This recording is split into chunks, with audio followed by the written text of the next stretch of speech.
Hey everybody, just going to take a quick break from the show to get you styled up with Stitch Fix. Shopping's hard. It's hard. With Stitch Fix, you get a stylist, though, who understands your style, your size, your budget, and they do all the shopping for you. Wow. This is excellent. Shopping, I'm telling you, shopping and figure out your style, it's overwhelming. Let somebody help you when it comes to getting dressed. We don't know what we're doing, so we let Stitch Fix help us out. A Stitch Fix stylist there.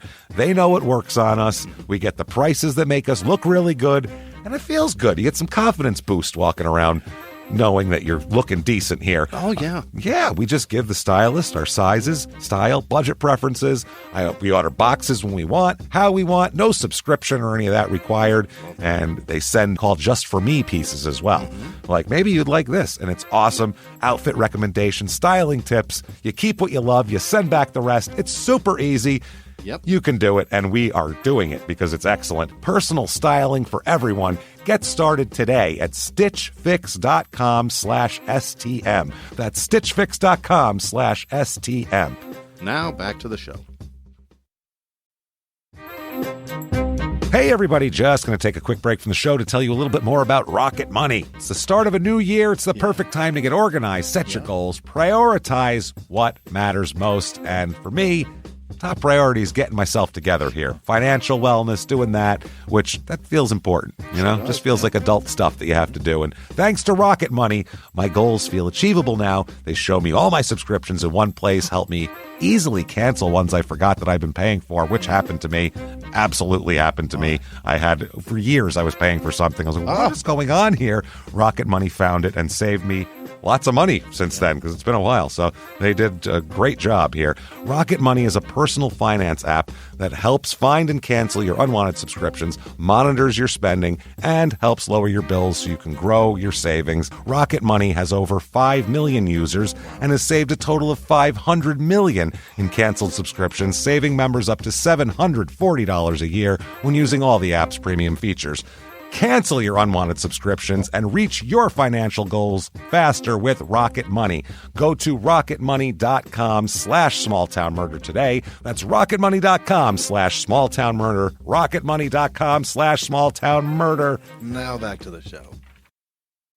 Hi, I'm Ashley Flowers, and if you're like me and grew up watching America's Most Wanted and reading Nancy Drew, then hi, you're a crime junkie. And I bet that passion for solving mysteries never went away, which is why we've assembled a team of reporters to dig deep into all the cases we still obsess over. Each Monday, my best friend Britt and I will bring you a case that you won't be able to stop thinking and talking about. So join us by listening to Crime Junkie wherever you listen to podcasts.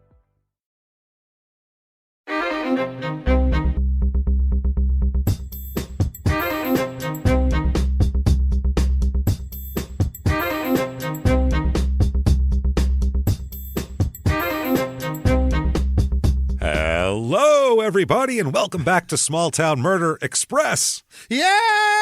Choo-choo! Yay indeed, Jimmy. Yay indeed. My name is James Pietragallo. I'm here with my co-host. I'm Jimmie Whisman. Thank you, folks, so much for joining us. Yeah. All aboard the murder train, pulling away from the station, coming to you. Here we go. We have, a crazy... Every one of these cases are crazy, because it's like, this case is too crazy not to do, but not long enough for a full show. Well, let's pack it into this hour instead, and it's insane. And there's not enough words in the English vocabulary that lend to insanity, crazy, unhinged. Crazy with, to the fourth power, to the 10th, but you can just say, what level of crazy it is. That's it. It's always bananas around here. Before we get started, real quick, head over to shutupandgivememurder.com. All the tickets are on sale for the rest of the year for live shows. Get them quick, because there's shows that are months and months away that are sold out already. Boston, Salt Lake City, Denver's almost there, San Diego, Minneapolis almost there. They're all getting there. So selling. Get in there right away. We can't wait. And of course, be there the 23rd and 4th of March in Seattle, and then the 25th, 2 shows in Portland that night. So get your asses there. We can't wait. Shutupandgivememurder.com. Also, get the tickets to the virtual live show, 420. That's right. Jimmy's getting stoned. He's going to laugh his ass off. It's going to be a lot of fun. And that's available for a week after that as well. So you can get those tickets. ShutUpAndGiveMeMurder.com. Also, head over to Patreon.com/crime and sports. That's where you get all the bonus stuff. Yeah. Full back catalog, everything like that. Anybody $5 or above, you get access to everything, including new episodes every other week. You get one crime and sports, one small town murder, and you get it all. This week for crime and sports, we're going to talk about the worst franchise beginning in the history of sports, the 0-26 Tampa Bay Buccaneers in the beginning. Son of a bitch. Why were they dressed like creamsicles? Why did they have a strangely homoerotic mascot? We'll talk about all of it. Shout out for sticking it out. Let's do it. Talk about it all. Then for for small town murder, we're going to talk about a very requested case. Yeah. Jodi Arias we'll talk about. Yeah. We were both in Phoenix during that time. So we will look inside the mind and other places of Jodi Arias, as the courts did as well. She will let you, only if you come knocking. If you come knocking, come around the back door, though. She doesn't want you to come around the front, from what I understand. So that is patreon.com/crime in sports. And keep an eye out. Coming soon, our new show. It is coming. Your Stupid Opinions, where we talk about terrible, stupid reviews from all over the internet. It is coming. Yeah, there's a bunch of business stuff we had to get in a row. It's not easy. Another thing, we had a bunch of stuff we were working on. So we wanted to be able to launch it hardcore, and we will be doing that. So keep an eye out. That said, I think it's time for everybody to sit back. I think it's time to clear the lungs, maybe. You know what I mean? That's right. Where are you? You got a Dairy Queen with your kids' soccer team? They just played a game? That's right. Slap the dilly bar out of that goalie's hand. No. Have them raise them to the sky. Cones to the sky, damn it. And you have the whole damn lot of tiny 8-year-olds shout, Shut up and give me murder. There we go. Let's go on a trip, Jimmy. Now that you've ruined the minds of a good section of the town's youth, let's move on. Let's go on a trip, shall we? We shall. All right, we're going to Montana today. Hey! Big sky country. Going to Butte, Montana, which, of course, is the funniest town in America because it has the word butt in it. So you can't beat that. Any town with the word butt in it is a winner for me. Right in your Butte. Right in your Butte hole. It's funny that we're doing Jodi Arias this week on Patreon and we're covering Butte. So this is in southwestern Montana. It's really not close to anything. It's almost 2 hours to Missoula, Montana. That's the closest. And then it's about 4 days from any other town or city, really. It's anywhere. It's a stop. It's a stopover. It's no direct drives from anywhere. Missoula or empty gas tank. That's it. It's about 5 hours to Fort Smith, Montana, which was the last Montana episode we did. Population here, I think it's the second largest town, city in Montana, I believe. Really? I could be wrong. It might be the third. 34,465. Billings has got to be bigger, right? I think it's bigger. I think Missoula's bigger, I believe. Median household income here is about $40,359. So it's a little bit low, and the cost of housing is also a little bit low. But it's nicknamed the richest hill on earth. What does that mean? That's the motto. I don't know. I think because there was a lot of mining here. I was going to say it has to do with some gold panning. A lot of mining. As a matter of fact, into the history of the town very quickly, there was a tragic accident here, 2,000 feet below the ground. Oh, no. So, most of the way into the Earth's crust, essentially. Almost to hell. What happened? Pretty much.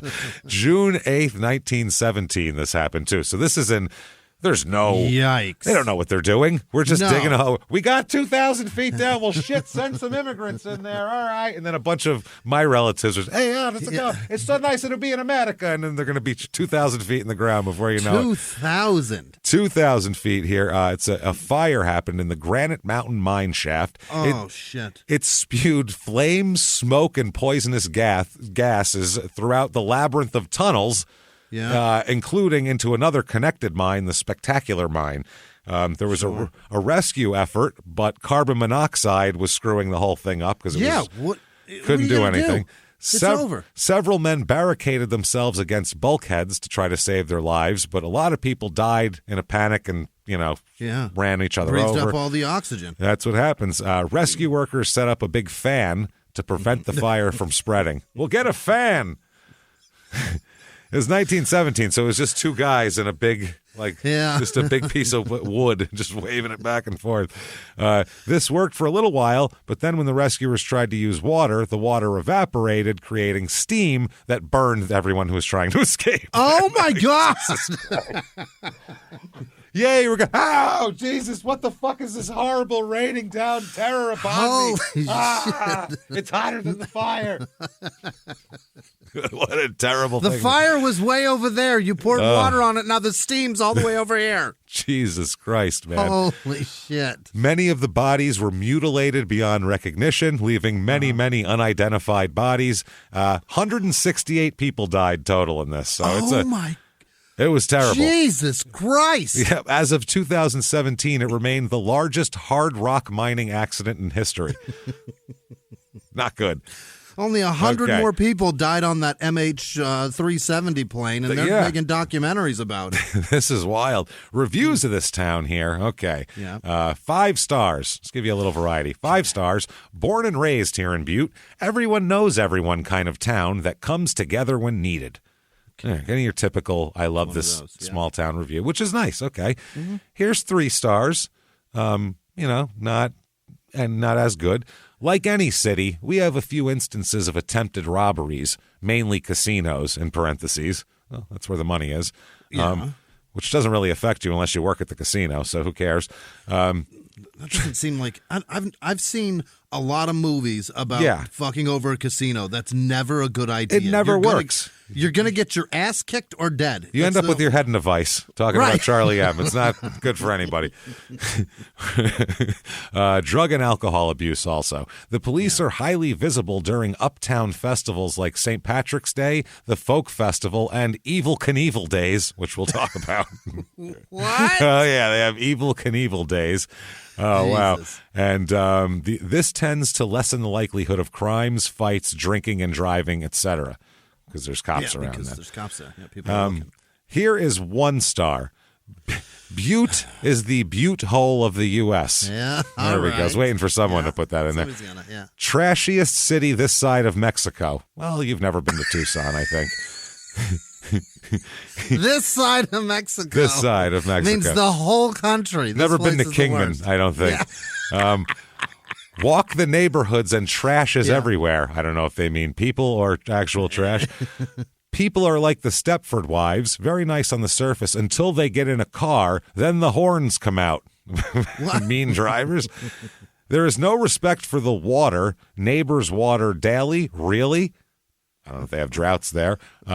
Businesses are terrible and do nothing of customer service. They only want tourist money and refer to them as nuisances per the local news to be put up with in the summer. The only positive is low traffic. Great place to avoid. So, and then finally, 1 star. They come out swinging hard here. They come out like Tyson in the first round. 1 star. Butte is full of inbred, unemployed, alcoholic drug addicts. That is laying it right on the line. Some nice new people move in briefly, but leave quite shell-shocked. The locals are an angry lot of dulled zombies. Fun for slumming for a day, though, makes any town look much better. Okay, so it's a fun place to go joke about that Wow. you're in Butte. Yeah, you go, wow, that place is trash, and then you leave. And some people really, there's a lot of disagreement. There's a lot of 1 star and a lot of 5 stars for this town. Yeah. Now, things to do. It's Evil Knievel Days, obviously. I mean, what else are we going to talk about? This is part of Evil Knievel. You want to see some wild Evil Knievel. This is kind of even wild for Evil Knievel, Jimmy. Here, roll your chair over. See that? Oh, God. Look at that. It's kids in a big blow-up bubble on a pool. It's not dangerous at all. They're just bumping into each other. That's not taking your life in your own hands. No. That's just a lot of fun right there. They do have daredevils there. There's a guy jumping a dirt bike. jump. That looks like fun. Oh, and that globe right there. Look at that globe. Yeah. That metal globe. They put motorcyclists in that. Oh, yeah, more yeah. than one and ride around they it. ride That shit's around. crazy. I've seen that. It's like a little steel cage match for motorcycles. Yeah. They have daredevils will take their skateboards, BMX bikes, motorcycles, and more to extreme heights. And put on a dangerous show in the spirit of Evil Knievel that you won't find anywhere else, including kids in big bubbles bumping into each other in a pool. Ooh. Evel Knievel's the worst hero ever. He got hurt so many times, and we all tried to do the same shit and got hurt too. Oh yeah, he caused so many injuries. How many broken arms? A boon for the emergency room business of the country in the 70s. They were like, oh man, we're seeing 10-year-olds with broken arms like crazy. Come on in. And then he went and had a son to do the same shit. Dirt bikes and ERs. So that said, once you get done with Evel Knievel days, let's talk about a murder. What do you say, everybody? All right. It's not somebody's trying in a very creative way to commit suicide. No, this is not a way to use off-road vehicles to kill yourself spectacularly. This is a different way here. All right. We're going to go back in time a bunch this time. Last Express episode was like 2009. It was like very recent, which is weird. We're going all the way. We're going to 1966 here today. Oh, shit. Montana, 1966. You could be a real cowboy here back then. For real. Like, you could be like a no-shit cowboy back in these days. These are real people. Is like 16 right now. Oh, yeah. He's still looking to hurt himself in some way, shape, or form. So let's talk about this. We'll go back to April 26th, 1966. Now, oh boy, I have to tell you, everybody, I read a lot of court documents. Like, when you're looking for cases between me and Allison, too, you read 100 different cases. So most of the time, it's a dry recitation of the facts. Sure. The person doing it, obviously typing it up, isn't putting like a spin on it. It's not a novel. You know what I mean? Have any opinion? Every once in a while, something's so nuts that in the beginning they're like, "Holy shit, this is wild!" And it's to crack that person who does nothing but put out the court documents of murders. You really got to have something wild. And in the beginning of this case, it says this quote: "The circumstances leading up to and surrounding the violent death here, I won't tell you of who, blah, blah, blah, reveal a drama not unlike the plot of a sordid grade B movie." Oh, a sordid one. A sordid grade B movie. And that is from court documents. That is from court documents from 1967 in Montana. So They allowed a little bit of they were like editorializing. I like it. That was this person going, dude, this is fuck. This is a lot. This is wild. So, yes. Now we'll talk about quickly the building here. This is important. The building that everything's going to take place in. It consists of 6 apartments. It is 3 stories high, 2 apartments, 2 wide. That's how this works here. So there's different people that live amongst these little cubicles of houses. First guy we're going to talk about, Roy A. Brooks. All right? Okay. Roy is 60 years old in 1966. So born in 1906. That is an old man. Yeah, very dead by now, either way, no matter what happens here. Yeah. So he would be well dead no matter what. So goddamn pioneer in fucking Butte, Montana. Well, he's not from there, so he moved there. We'll talk about his background a little bit here. He's got a wife named Mary Brooks, Roy and Mary. They live on the ground floor of the 6th building. Building here. It is him and his wife. It's Roy and Mary, and they live with their other apartment on the ground floor is a guy named Jay Smith and his wife. Okay, so Roy Brooks and Mary, Jay Smith and his wife. That's the ground floor. All right, now a little bit about Roy here. He came to Butte in 1951. Oh, which is still very early to go to Montana. That's out there, man. Still a lot of wood building. Wow. Yeah, that is crazy. It looks like Deadwood still, probably. Yeah. He's from Kentucky, and also he'd been in Arizona. He lived in a lot of states, and in most of them, he also lived in their prisons for a while, too. He's had some problems, Roy. Yeah. Roy is a rambling man. He's a rambling, hustling, cow roping, fucking horse thieving kind of a cat here. He served 3.5 years in the Kentucky State Prison and 5 years in an Arizona State Prison. Jesus. Both times on armed robbery convictions. Roy. Jesus. Get a Christ, job, Roy. Holy fuck, man. He was 50 years old doing that shit. What are you doing, Roy? Get your act together, man. He was arrested also in Butte once he moved there, and he moved to Butte to try to chill out. Try to really get on the straight and narrow. Straighten myself out here. Yeah, there's nobody else around. I can't fuck up. So he got arrested in Butte in 1955 on a charge of discharging a firearm within city limits. What? He might have just been doing some yippee-ki-yay, I'm a cowboy type thing. Woohoo. Drunk shooting at the moon? Yeah, I think maybe it's a little drunken moon shooting, which is really very common. He was doing the moon shoot boogie. That's all it was. Common that type of night. Exactly what popped in my moon shooting boogie. Yeah, take that, fucker. Curly Bill Tombstone, yeah. Absolutely. That's what he was doing, the moon shooting boogie. He was on opium, though. That was a different... Yeah, that's true, yeah. This guy could be on opium, too. We don't know. But he worked as a miner, okay? Since 55, he's been working as a miner. Everybody in Butte, all the men seem to be miners. Because other people we'll talk about in the story, also miners, fellow miners. I imagine most people in Montana at this time were mining. Everybody was, There wasn't much else to do. So he's mining, and he, on April 6th, 1965, so about a year before we're going to talk about, he just up and quit one day. Just stopped and said, I ain't mining no more. He's done. Too old for this shit. Well, he said it was a combination of, he's 59 years old at the time when he quit, was number one. And he had physical ailments like arthritis, silicosis. What the fuck is that? What is that sounds start turning into silicone? I don't know. That's an old-timey disease. I saw silicosis, so made me think of cirrhosis, but that's not what it is. It's no, it's worse. Maybe he's ingesting too much silicone. Was silicone even invented in 1966? I don't even know. Who knows? And he also had emphysema.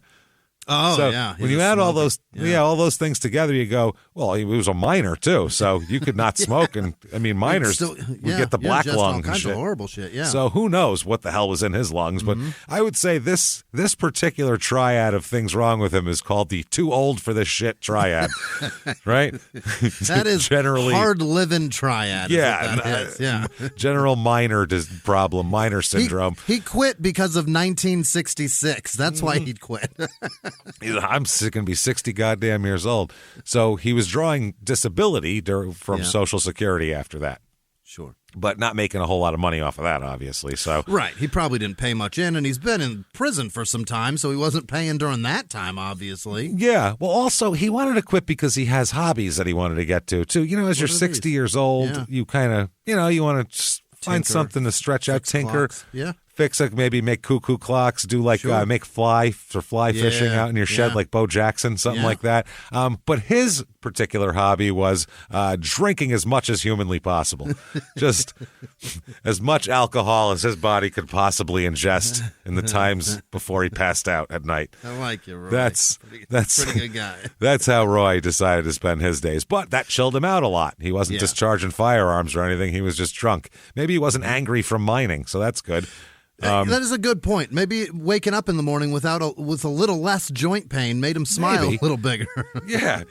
Now on the second floor is friends of theirs. Well, was friends and sort of is friends. Let's talk about this. This is where things get a little weird. All right. Friends of Roy and Mary? Yeah, kind of. Sort of. One of the people is, even though they're married, I think, as the court documents put here. One is, let's talk about Jesse Villalobos. Okay. He's 45 years old Jesse here. Called him Jess. Everybody calls him old Jess. Sure. He's a miner as well, obviously. He has a wife named Anna Villalobos, but the thing is, and this is right from the court document, quote, there is some question as to whether Anna was actually the wife of Jess or isn't, or they were divorced. So we don't know if they're actually were married and are now divorced, were never married, or are currently married in this situation. We're not sure. But they live together. Yeah, even the state of that. Yes, even the Superior Court of Montana couldn't figure it out. So who are we to delve into this shit? They had access to way more documents than we do. So they've got a marriage license database. Hopefully, apparently not.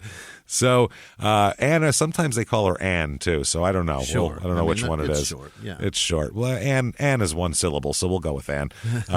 She's 48, 3 years older than Jess here. Ann is employed at the state hospital at Warm Springs. That's where she works. And Mary Brooks also works at a hospital as well. Yeah. So the women work in hospitals, the men work in the mines. They get injured in the mines, get taken to the hospital, their wives fix them up. That's how it works. Okay. So now they live in the second floor. outside of their second floor apartment, there's an outside stairway on the west side of the building and a narrow inside stairway near the kitchen of the apartment. So there's two different ways to go upstairs. Okay. So you know, okay? Yeah. Smaller one, bigger one. All right. So, yes. Now, there's been some beef between Jess and Roy. Okay. Here's the weird part, though, okay? After this beef they have the previous New Year's Eve, Jess doesn't want Roy around, doesn't like Roy, doesn't want him in the apartment. But Ann still hangs out with Roy, and they're good friends. His wife, yeah, Jess's wife. So this pisses Jess off. Not only is I don't like this guy and he lives below me and now he's hanging out with me all the time, but my wife likes him and hangs out with him. Not only that, when they go out to like bars, the wife will buy him drinks and shit like that. So he's like, he's spending our fucking money on this bum. Like he just hates Roy, you know, can't stand him.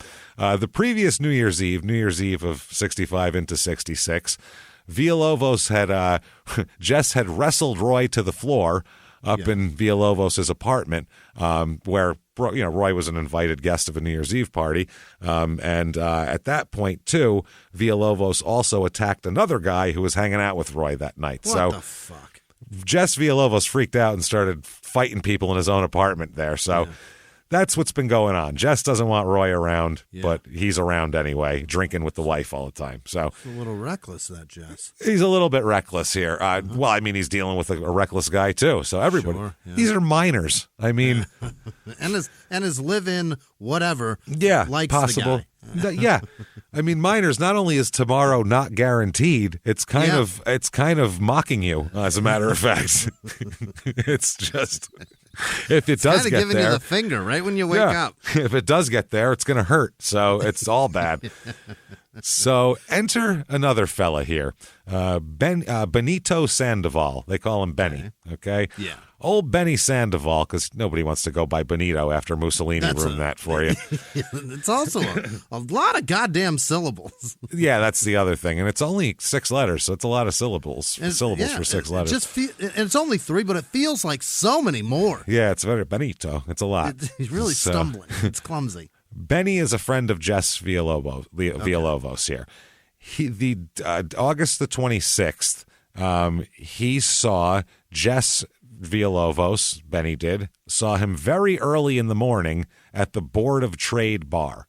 Yeah. So at the bar early in the morning, which is a great place to do this.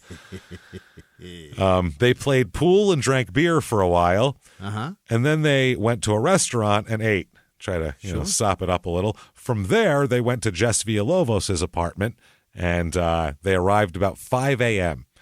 Oh, man, his wife who works at the hospital must love him showing up shit-hammered at 5 a.m. with some scumbag friend of his from the bar. She must love that. It's a nice time to, Thanks a lot, asshole. I'm early. You're damn right you're early. Yeah. And when they got there, they didn't even, chill out. They had a pint of whiskey, and they drank that. We're going to keep drinking at 5 a.m. Yeah, after they've had their post-drinking breakfast. So they drink a pint of whiskey, and then they go to sleep. Mm-hmm. All right? So they're sleeping here on in the room like we're talking about here. So they're sleeping.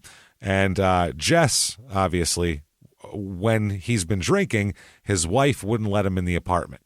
So rather than go to Jess's apartment and sleep, they weren't allowed in, so he had to go downstairs and at Jay Smith's apartment. Oh, Jay's place. So they had to go down there and sleep. This is like a dorm or something here. It's fascinating. I can't imagine being this welcome at so many places. Everybody's revolving doors in everybody's place. It's Fuck too that. much. So around noon, these two woke up, Benny and Jess, and they went upstairs to Jess's apartment. Now he's allowed in once he's hasn't been out drinking all night, which the wife is smart. She's like, my hard drinking minor husband is getting home. It's fucking 5 o'clock in the morning with his shit-faced friend. Let's not let him in. To continue drinking. That's the other part. Well, I mean, at the very least, I'm going to save myself cleaning up a bunch of piss because someone's pissing somewhere that's not that kind of drinking. When you fall asleep, it's not even sleep. It's just a unconscious digesting of alcohol. Is all that is. It's not good. Your body's shutting down because it can't do it anymore. So once they get there, as soon as they get there, Benny goes out and buys a fifth of whiskey. Okay? Good Lord. Got a hair of the dog, you know what I mean? Benny. So then the three of these people here, we got Benny, we got Jess. Jay. And, no, Jay's back down in his apartment. Oh, We're up. okay. They went up to their apartment. Now, the only three people here are Benny, Jess. So Benny and the Jess is here. Benny and the Jess and Ann. Benny and the Jess, and Ann, Jess's wife. Okay? Those three proceed to drink the fifth of whiskey. My God, you together guys. at noon. At noon. Okay? And they've all just woken up. This isn't like It's a hell of a day, man. This isn't like they got up at 5, they had a full shift at work, got off, and now they're drinking. No, this is noon, and they just woke up. This is 3 people that need therapy. Yeah, 3 people drinking a fifth of whiskey at noon is disturbing. That is disturbing. You want to get more disturbing? By 3 o'clock, Benny goes out and buys a second fifth and returns, and they continue drinking that. We hammered a fifth in 3 hours, passing the bottle. Yep. We're not too drunk yet. No, We let's need get more. another at 3. What do you think they're going to be like at 10 tonight? Holy shit. What do you think you're going to be like at 6? Oh, drooling, throwing up tacos. It's going to be disgusting. That's dinner time. 6. I have not heard one word of we're going out to eat yet. No, they did go out for breakfast at like 4 a.m, but after that, no one's like, let's get some food in our stomachs before we start drinking 2/5 of whiskey. No one suggests that at all. Never. Wow. So about 4 o'clock p.m., 3/4 of the way into the second fifth, they got to be shit hammered. Benny and Ann decide that they think there's a leak in the gas pipe in the building. Oh, God. We've got these two. Hey, do you smell that? I smell something. I don't know what it is. It's your Sounds breath. like- That's what it is. Sounds like Jess breathed out hard Yeah. and then blamed it on the gas pipe because he was Jesus embarrassed. Christ. So they decide to go downstairs to check if the gas pipe is leaking. Oh, God. And they run into Roy Brooks down there, Right. obviously. Now, Brooks, like we said, is friends with Ann, so they like hanging out. So, Jesus Christ, Brooks had just gotten back. He'd been hanging out with a Mrs. Felter, and he had just been at her house playing pinochle and getting shit-faced. So, everybody's early afternoon drinking here. What is going on? Board games. Peanut, games it's and a card booze game. at Yeah. 3 in the afternoon. Cards and booze is a fine midnight thing, but not at fucking 2:30. So Roy was, what everybody said, drunk but able to walk. Yeah. And he was anxious to get home before his wife got back from her job at the Silver Bow General Hospital, which is the county. It's in Silver Bow. So he wanted to get home and I guess not be in trouble for not being home because he's out drinking with some other lady. So Right. Getting hammered with Mrs. Felter. Mrs. Did you Felter? Felton. Did you Felter? Felter. No, it's Felter. Did you Felter? Yeah. I Felter. So Roy later will say that he meets Benny and Ann, when this is going on. And he had already had a pint of whiskey that day, and he was a little drunk. Okay. A little drunk. A pint just gets him a little tipsy. So Roy returns with Benny and Ann to the apartment where Jess is, back to the Villalobos apartment. So Jess isn't happy about that, obviously. But they hang out, and they finish the second fifth of whiskey. Why not? Hey everybody, just going to take a quick break from the show to tell you about the safest sponsor ever, Simply Safe. Absolutely, these people will keep you safe. It's amazing. You know that every 26 seconds a burglary takes place in the United States, according to the FBI. That means that by the time this podcast is over, dozens and dozens of homes will have been targeted, ransacked, God knows what happens here. So protect your home before it's too late with Simply Safe proactive security system. Simply Safe helps stop threats before they even have a chance to break in. Named Best Home Security System by U.S. News and World Report 5 years in a row. And by us for about the last 8 years as well. If you trust us, believe me, you want Simply Safe. So visit simplysafe.com/small to claim 50% off a new system with professional monitoring plan and your first month free. That's simplysafe.com/small. There's no safe like Simply Safe. Now back to the show. Hey Hey, everybody, just going to take a quick break from the show to tell you a little bit about Sono Bello. You know, the most known secret with celebrities and influencers and all these famous people is so many of them have had lipo. They've had lipo, whether it's a little touch-up here or a total makeover. Yeah. Nobody has a perfect body. That's the thing. No. They may look like it on TV, but there's things that help that. Absolutely. Lipo now has changed, and Sono Bello's been at the forefront with using LAL technology and getting those beautiful and natural outcomes for each person. Looking real natural. Our friends at Sono Bello are offering their best deal. You're now included in their winter savings event, but appointments are limited, so please get on this. Sono Bello doctors are masters in micro laser fat removal, a brilliant technique that removes stubborn fat permanently wherever your problem areas are. Tummy, love handles, thighs, arms, it's gone in one comfortable visit. Eating healthy and workouts are great. Keep doing that, but if you want to lose that stubborn fat in one visit, check out Sono Bello. Save big during their winter savings event. Schedule your free consultation now at sonobello.com/smalltownmurder. That's sonobello.com/smalltownmurder. Now back to the show. They pound that.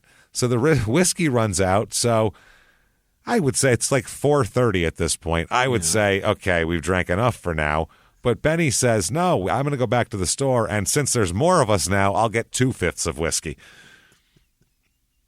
They're going to be 4/5 of whiskey into this day before a 9 to 5er even gets out of work. This is wild. Unbelievable. This is a crazy style kind of life right here. Benny could have saved a lot of walking buying a handle this morning. Fuck me. That's what I mean, too. How would you like to be the guy who works at the store going, well, here he comes again.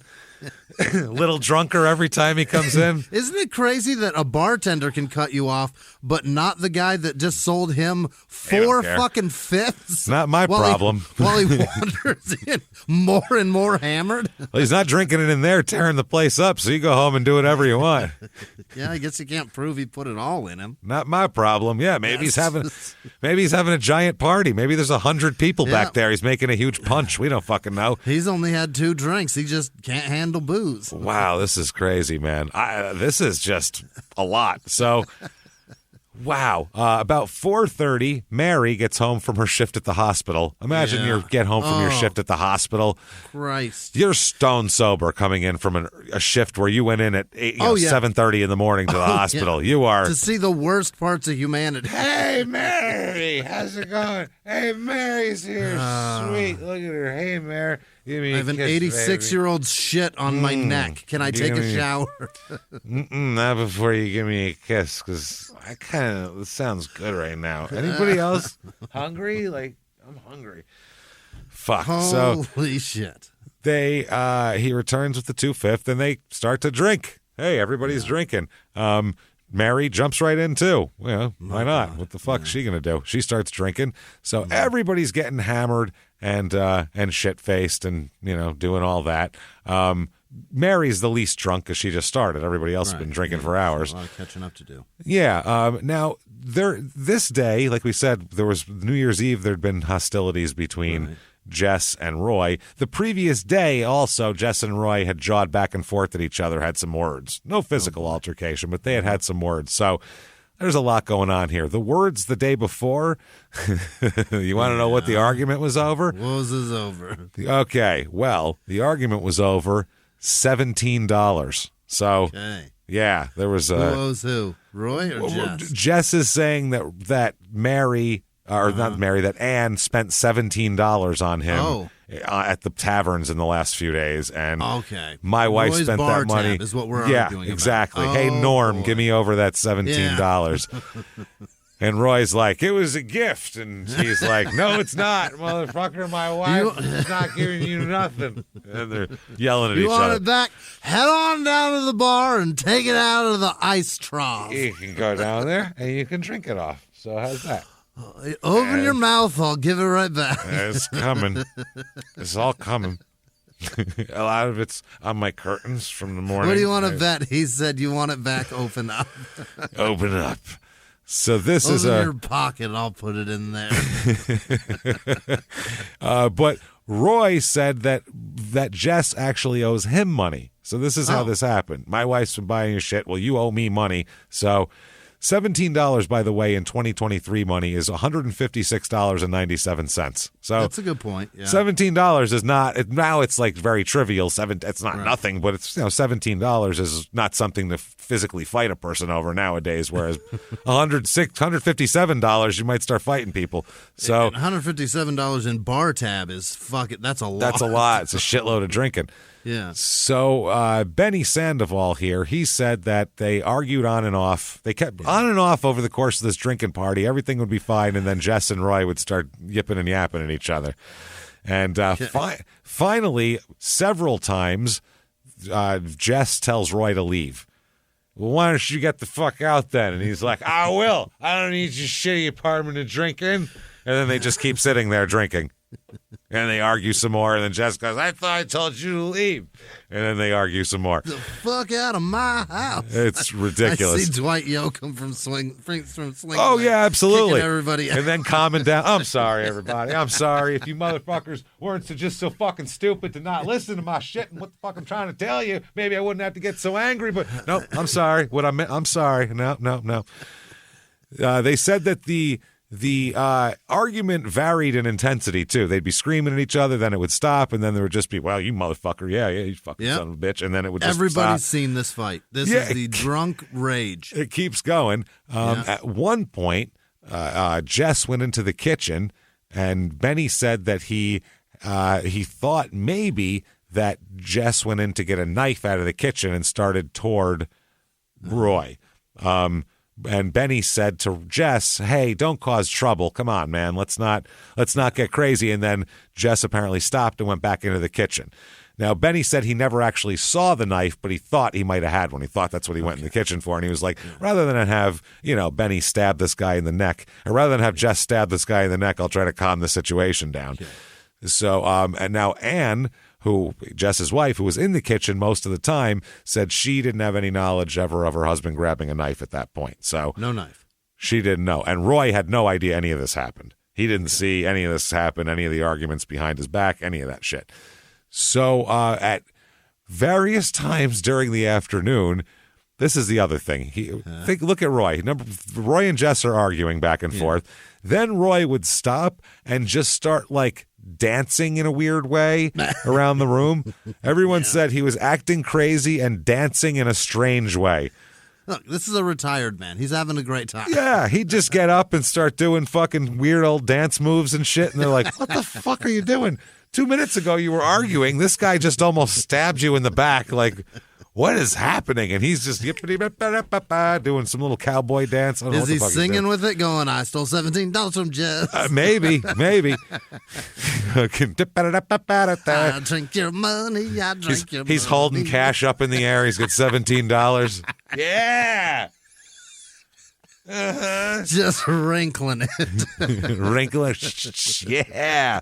Makes it rain down, and he picks it back up again. It's my money, bitch.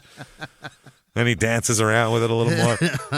So he's dancing around and doing all sorts of shit. At different times, they would just fucking start arguing and then intermittently dancing. At one point here, too, Jess told Roy that I'm going to have you arrested. You get out or I'll have you arrested. And everyone's like, whoa, hey, calm down. Jess, let's not get the cops involved. We've all been drinking since noon. That's going to totally harsh my buzz, bro. I'm going to be real sober. I see that copper badge come through that door. Imagine you're that cop who walks into that scene. Everyone's I can tell you what happened. Okay, hold on. And he's like, oh, Jesus Christ. Sir, stop dancing, please. He's dancing around, 4 bottles of booze clinking all over the ground. He's dancing, kicking one, clink, clank, clank. You'd just close the fucking door, go back and get in your car and drive away. Would you not? Would you stay there if you were a cop? Holding her head, shaking it while she leans over a bookcase. Or just chugging whiskey trying to catch up, one or the other. I'm almost there. Still in her Nurse Ratched outfit. Woo! She's fucking pounding.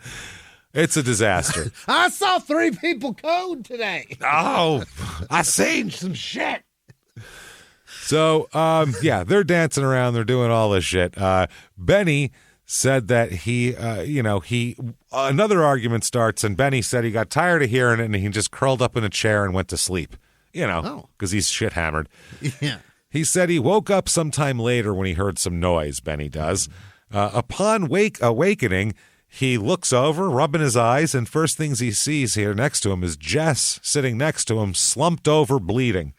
Oh, God. He's like, uh-oh. And then he looked over and saw he's in a whiskey haze. I mean, You wake up from a short nap after drinking 4/5 of whiskey. Mm-hmm. You have no idea what's going on, where you are, if that's puke or whatever on your clothes. You have no idea. Jess, you bleeding or is that what puke? The fuck? He at that point heard Ann screaming and saw her wrestling with Roy. So this has turned really weird. He said that Roy had a knife in his hand while Ann was hanging off him trying to disarm him, and then Roy ran from the apartment, threw Ann off of him, and ran away. Okay, leaving his wife behind in there, which is even crazier. Fend for yourself, I'm out. Yeah, so Ann, she said she had spent most of the afternoon in the kitchen preparing a meal. She's going to make a big dinner for everybody. It's always ruined by a stabbing. You know, it's just the way it is. Is that what happened? Yeah, apparently so. So she said that Jess had entered the kitchen several times to get ice from the fridge, but never saw him pick up a knife. She also said that sometime after Mary, Roy's wife, joined the party, that Jess told Roy to leave multiple times, and that Roy had started to do so, except he said, "Come on, Mary, let's go. They don't want us here. We don't need to be here. Come on, Mary." And Mary said, "Fuck you. You go. I'm staying here drinking." Oh. So Mary wanted to hang out. She didn't want to leave the party. Just because you got kicked out doesn't mean I have to leave. Go give them $17 and everything will be fine. It's wow. So he then left the apartment, but then returned a few minutes later, like, "Mary," you know. He thought she was fucking playing it. He left and looked over his shoulder and he's like, she was not kidding. She's going to stay and drink. So when Roy comes back in, that's when Jess says, "I'm going to call the police." Okay. And that's when Jess went toward the telephone to actually call the police. Yeah. As Roy went toward him to try to block him, they ended up meeting at the telephone. Like that's where they physically met up with each other. And then Ann said she saw Roy, quote, strike out at Jess. Yeah. And then Jess slumped over to the floor. She said she didn't see anything in his hand, but the angle she was at, she just saw it looked like he punched him in the neck. And then he punched him in the side, then he fell over. So he's got sharp hands. And so he's got some fucking some Wolverine claws. Yeah, take that. So Ann said that Roy then moved to his wife and said he was going to kill her too. Oh? He said, "I already killed Jess. Might as well fucking kill you too." That was what he told her. So she was like, "Holy shit, Jesus Christ." And if I'm anybody else in that apartment, I go, "Well, I'm checking my watch going, it's about time." Because then he's going to go, "I already killed Jess. And I already killed my wife. Now you're fucking dead. Because why not? What do I have to lose?" Next. Benny in the next at this point. Yeah. So I'm going to get Benny right in the neck. I'm going to get him good. Benny in the neck. Bop, bop. Bop, bop, bop, bop, bop. You know, he's drunk. "Betty! Woo! Betty! I gotta stab you in the neck. Bop, bop, boop, bop, bop. Woo!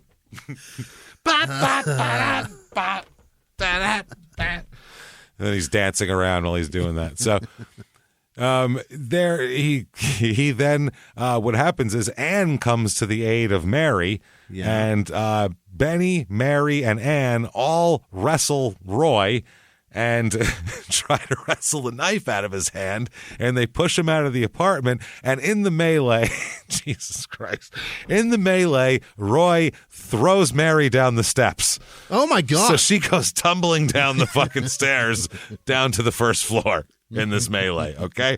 Not funny, but it wasn't even on purpose. He wasn't like, throw Mary down the stairs. It wasn't any of that. It was... He's too drunk for that. No, they were just all wrestling, and somehow he, pushed her, and she ended up going down the stairs, which he was trying to kill her, so, I mean, it wasn't like he wouldn't push her down the stairs. So, it's only funny because all these people would be really dead anyway. That's why it's the only reason.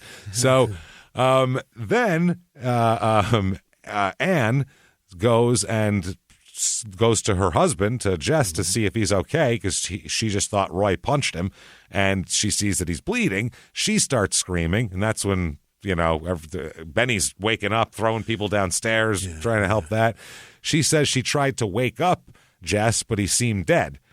She said that Roy had told her not to use the phone, and then she didn't see him anymore because they got outside and Mary fell down the steps. So then she said she never saw Roy again until after the police arrived. She didn't call the cops, too. Somebody else called the cops because this isn't over yet, okay? Mm-hmm. Now, Jay and Mary Smith, they're downstairs, another Mary. Yeah. All right. Boy. They occupy the lower floor apartment. Now, on this day, Jay said that he didn't know what the hell happened upstairs. He just heard a knock on his kitchen door. He opened the kitchen door. Hey, what's going on? And Roy charges into the room swinging a knife. Oh, my God. Stabbing his... That guy has nothing to do with this. Nothing to do with shit. He's just the guy downstairs who also hangs out down there. Comes in swinging the knife, saying, I just killed Jess. I'll kill everybody. I'm going to kill you. And literally slashing at him with a giant kitchen knife, a serrated fucking 5-inch blade kitchen knife. Yeah. Just a huge knife, a big steak knife, hacking away at him, saying he's going to kill him. Smith said that Roy stabbed at him at least 3 or 4 times and then was like, waving it back and forth too. Smith somehow tackled him, probably because he's shit-faced and, probably not drunk. Great with the knife, yeah. He's a 66-year-old drunk man. And Jay's like, at least not that drunk, probably. Right. So Jay Smith tackles him and ends up, the wife calls the police, okay? So that's when the police are finally notified. It's not over yet, though. They fight during all this, and Jay Smith knocks the knife out of Roy's hand, and it flies under the stove. Oh, fantastic. Then they get up and they start fighting. Jay Smith punches Roy. Roy flies through the screen door and knocks himself outside. So this has turned into like a real people flying downstairs, people bursting through screen doors. This is fucking wild. He hit him good though. Super Smash Brothered him. Oh yeah, out the room. Got him good. That's amazing. That's what happens when an arthritic 66-year-old man who's had 3/5 of whiskey fucking gets punched through a door. He flies through it, man. The siliconitis. Yeah, that's some old West shit right there. If they had like a big picture window, he'd have gone bursting through that. So the police arrive about 7:45 p.m. This has been a long day here, yeah. When they arrive, the first thing they see, because they get there and they hear, up on the second floor, blah, blah, blah. They show up. First thing they see is Roy's wife at the bottom of the stairs on her back with her feet up in the air because she had been knocked down the stairs and she was like coming to at that point. I'm not even kidding. They were like, hello? Are you the victim? And she's like, somebody's worse up there. I'm one of them, but there's more. It's worse upstairs, okay? Just go. So they end up finding Roy in his apartment. He's just hanging out. Okay. So the cops come in, say they're answering the complaint of a disturbance. And they, like I said, they find Mrs. Brooks at the bottom of the stairs. She gets sent off to the hospital. They arrest Brooks on suspicion of causing a disturbance. Uh-huh. And then after that, they find out that obviously there's been a murder. Yeah. And all that kind of thing here. When Mary was at the bottom of the steps and they picked her up, she told them, I'm a little shook up right now. No shit. Yeah. You just left the hospital and we're sending you right back. Right back. Oh, I'm back again. You forget something? Yeah, I forgot a cast on my leg that I need now. Yeah. So they, in their opinion, they said, and this is interesting, I don't know what the cops' criteria on this is or how they're judging it, but they said that in their opinion, Brooks was not drunk at the time they arrested him. How drunk is everybody in Butte? Dude, imagine you're getting pulled over. This isn't that drunk, so they don't think he's drunk. He'd have been, no, Roy can drive still. He's fine. Guy's been drinking since 1. Yeah, in multiple places and everything else. So when the cops found Ann Villalobos, she was sitting at the kitchen table, and Jess was lying dead a few feet away in a pool of his own blood. And Ann was sitting there just distraught. Shell-shocked, yeah. Yeah. So they found the knife under the stove in the police apartment, in the Smith apartment by the police. Yeah. So it got hit and just got knocked under there. They said that, that medically matches the murder weapon, could have been the murder weapon. It, quote, fits well into the wounds in the body of Jess Villalobos. Jesus. Ew, I don't like the way they say that. That's the autopsy report. It fits well. That almost sounds like he's like, let me see if I stick it in there. Yeah, that's the one. Like, ew, what are you doing? Did it go in like a knife block and it just stayed in? There we go. All right. Oh, it's a perfect that's fit. The one. That's the one. Like Jesus. It also had blood on it that's the same blood type as Jess, obviously no DNA in the 60s. So his wife here, Anne, she testified later on that the knife didn't come from her kitchen as far as she knew and didn't belong to her husband. So they're like, he brought it in. He brought his own kitchen knife over there, which is a strange thing. Yeah. To go to your neighbors to drink with your wife? Yeah, might as well bring this kitchen knife with me. I might need to stab somebody. Well, you bring a Cephalon with you? What, at 2 p.m? Weird.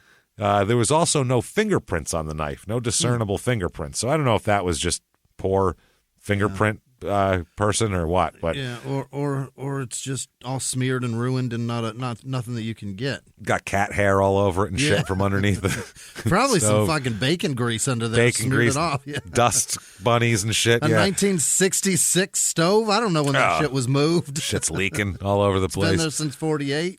Oh yeah, it's barely post-war. So Anne tells police that Brooks left and came back with a butcher knife with an 8-inch blade. That's what she tells police. She said that he tried to she tried to restrain, or his wife tried to restrain him, Brooks, but that he shoved her down the stairs. After that, she had a broken arm from falling down the stairs. Good by Lord. the way. So the autopsy says that, yes, this medium-sized kitchen knife with a 5.5-inch blade and a 3/4-inch wide blade with a serrated edge and a sharp point. That's how they describe it. That's a steak knife.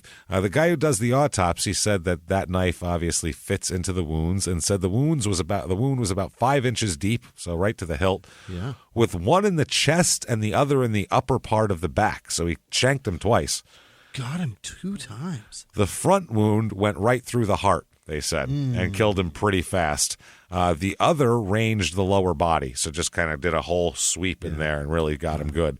The death was definitely caused by the chest wound, and he found no contributory causes of any kind. It was just a knife through the fucking heart that did it. A chemical test of blood from the body showed that his alcohol level. Want to guess what Villalobos' alcohol was, his BAC?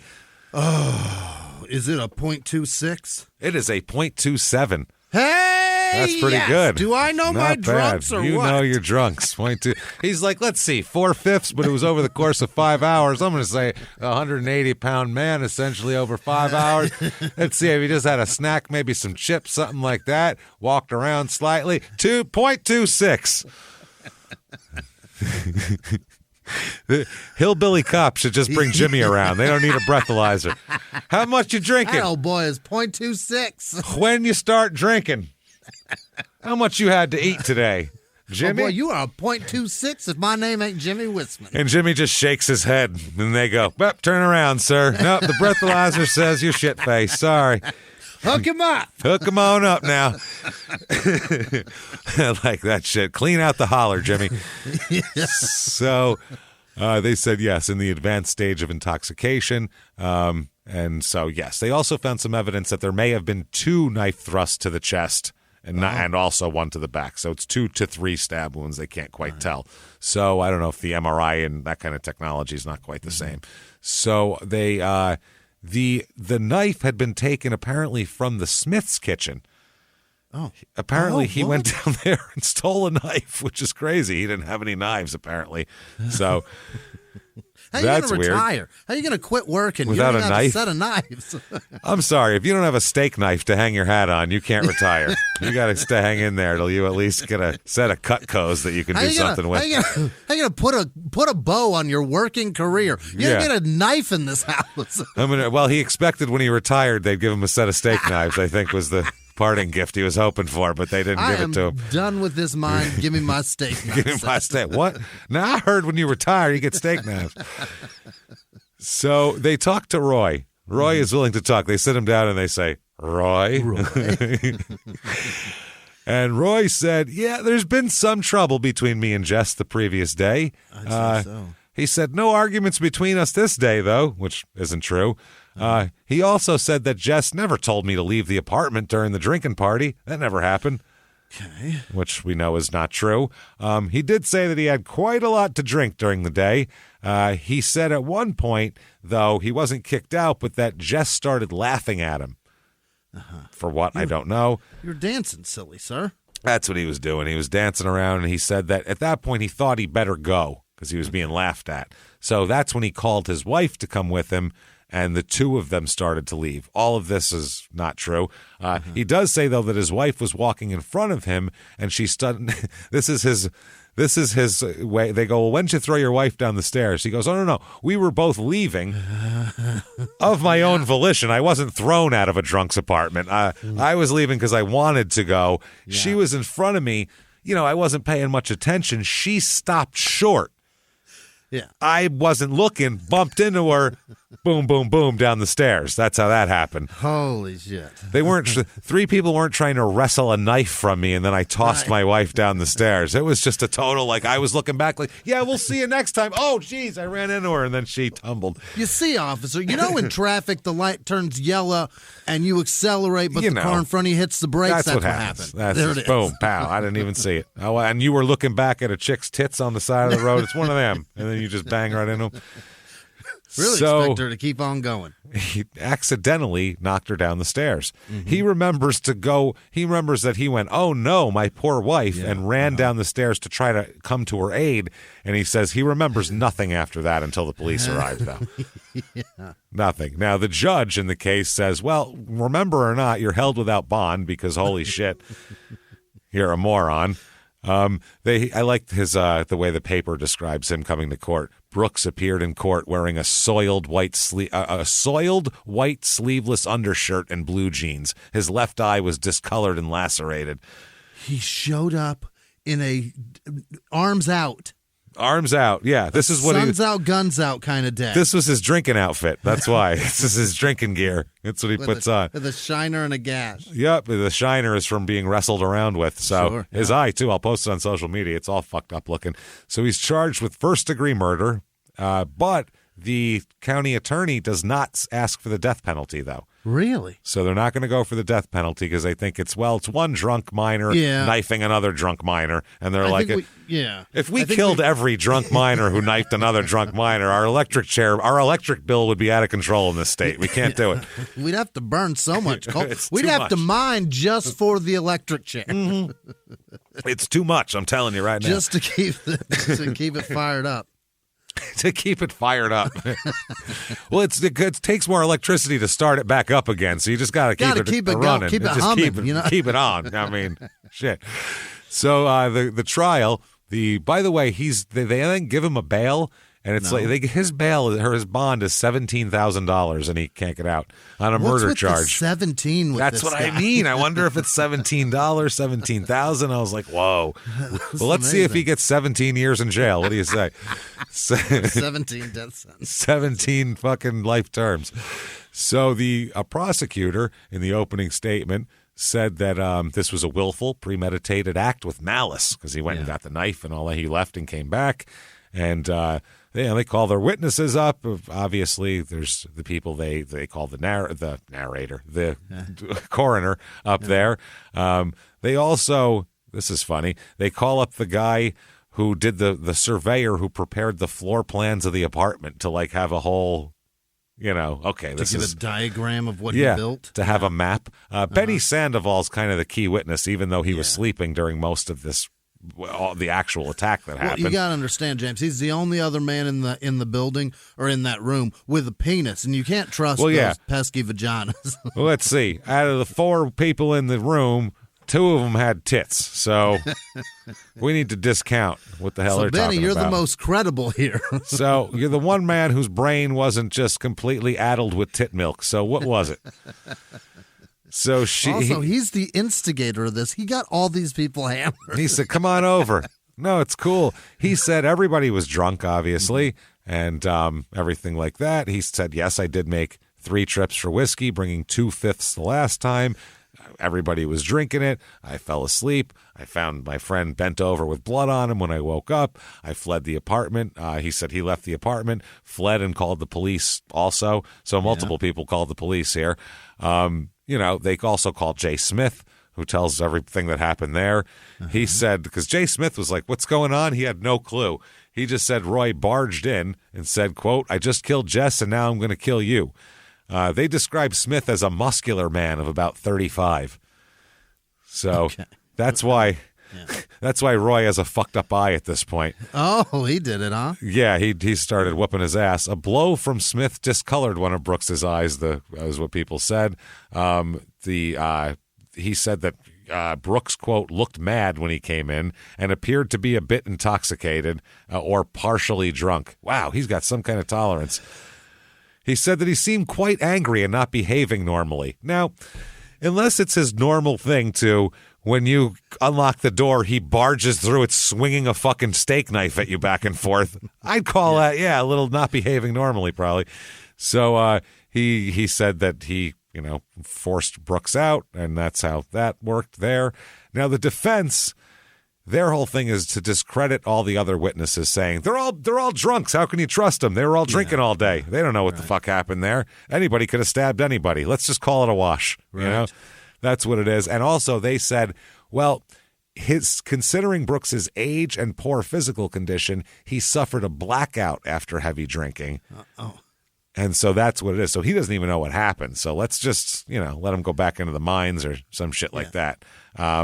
Which is why they don't call his wife ever to the stand either. Really? I guess because then they'd have to go, so your husband threw you down the stairs. And she goes, yes, with her fucking cast on her arm. That's not good for you if you're the defense. So the defense here, they call a doctor in, Dr. Leo Rotar of Butte.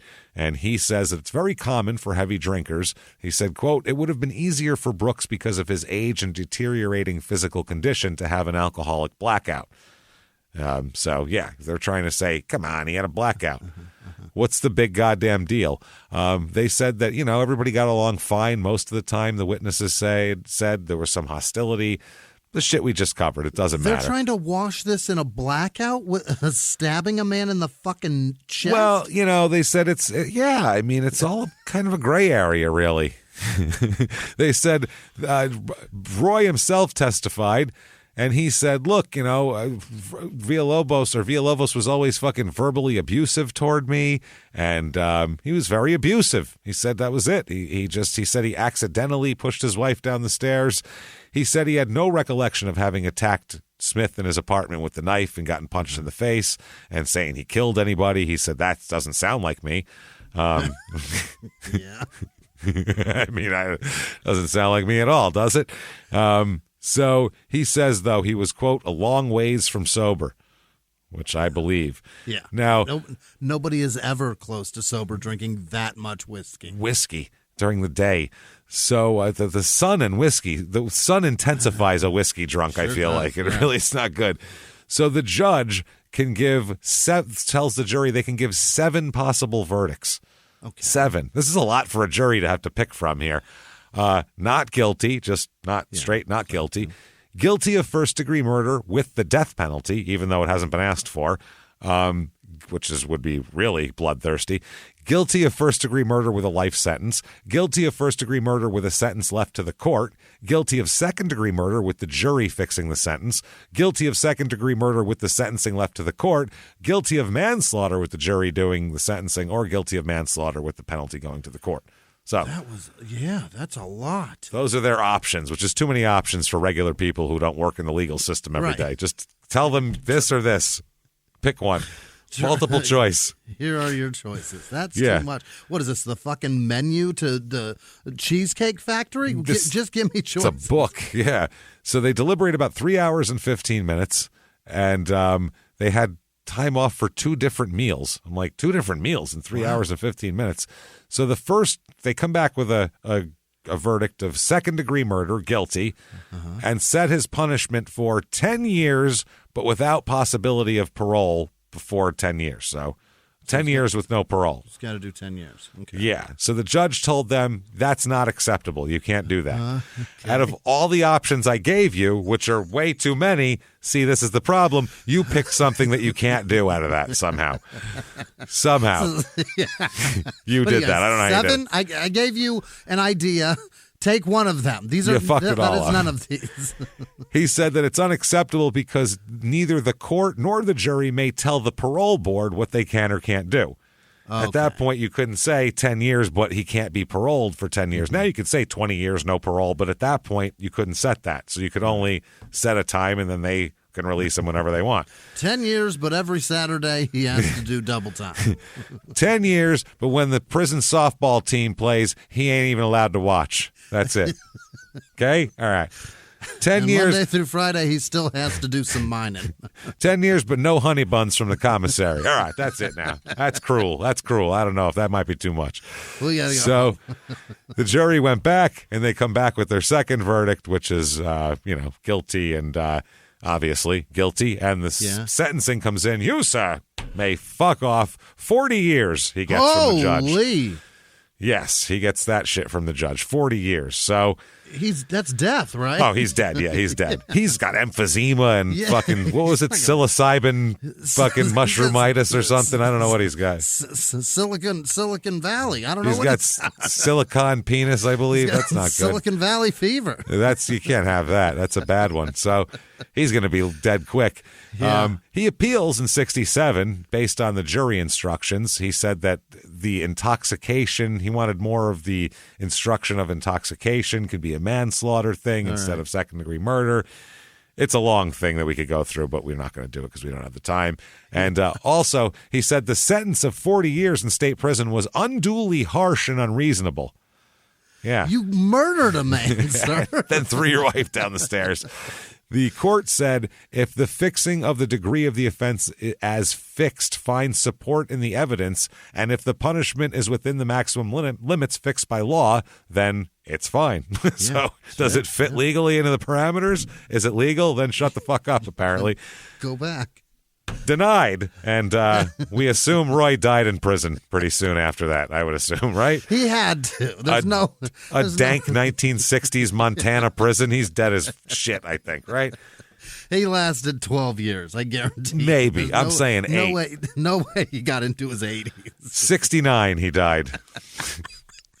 Roy Brooks, dead at 69. That's it. I'm going to say it right now, making the announcement. And that is Butte, Montana, everybody.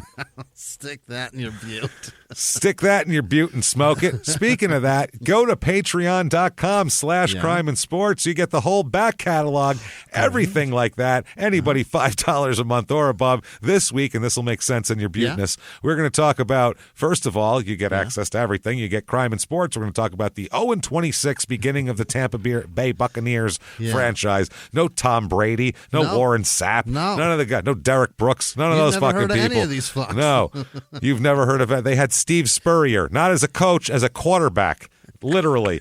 We'll talk about it. Then, for Small Town Murder, we're going to talk about somebody there's a lot of Butte work going on with. We're going to talk about Jodi Arias, who likes it right in the Butte.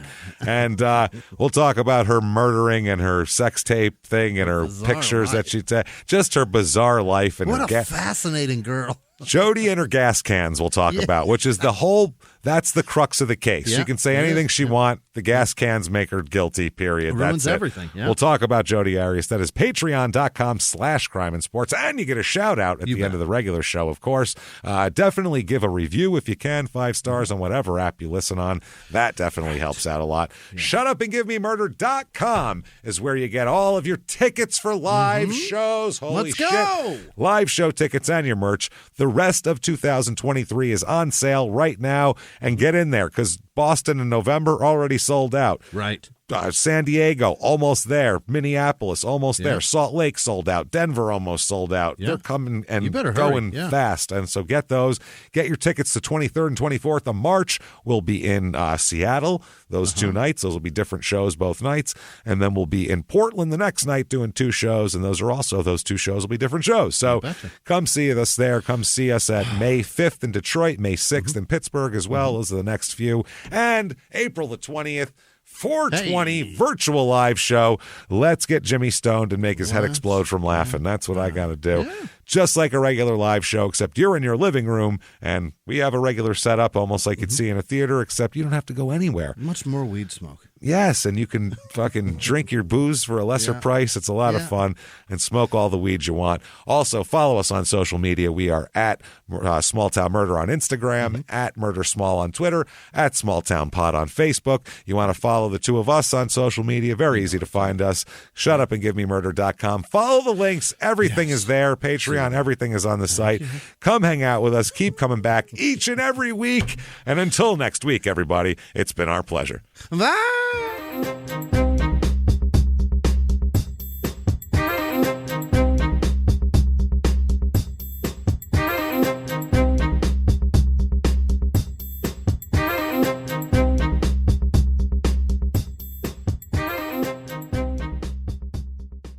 If you like Small Town Murder, you can listen early and ad-free now by joining Wondery Plus in the Wondery app or on Apple Podcasts. Prime members can listen early and ad-free on Amazon Music. Before you go, tell us about yourself by filling out a short survey at Wondery.com/survey. He was hip-hop's biggest mogul, the man who redefined fame, fortune, and the music industry. The first male rapper to be honored on the Hollywood Walk of Fame, Sean Diddy Combs. Diddy built an empire and lived a life most people only dream about. Everybody know ain't no party like a Diddy party, so. Yeah, that's what's up. But just as quickly as his empire rose, it came crashing down. Today I'm announcing the unsealing of a 3-count indictment, charging Sean Combs with racketeering conspiracy, sex trafficking, interstate transportation for prostitution. I was up. I hit rock bottom, but I make no excuses. I'm disgusted. I'm so sorry. Until you're wearing an orange jumpsuit, it's not real. Now it's real. From his meteoric rise to his shocking fall from grace, from law and crime, this is the rise and fall of Diddy. Listen to the rise and fall of Diddy exclusively with Wondery Plus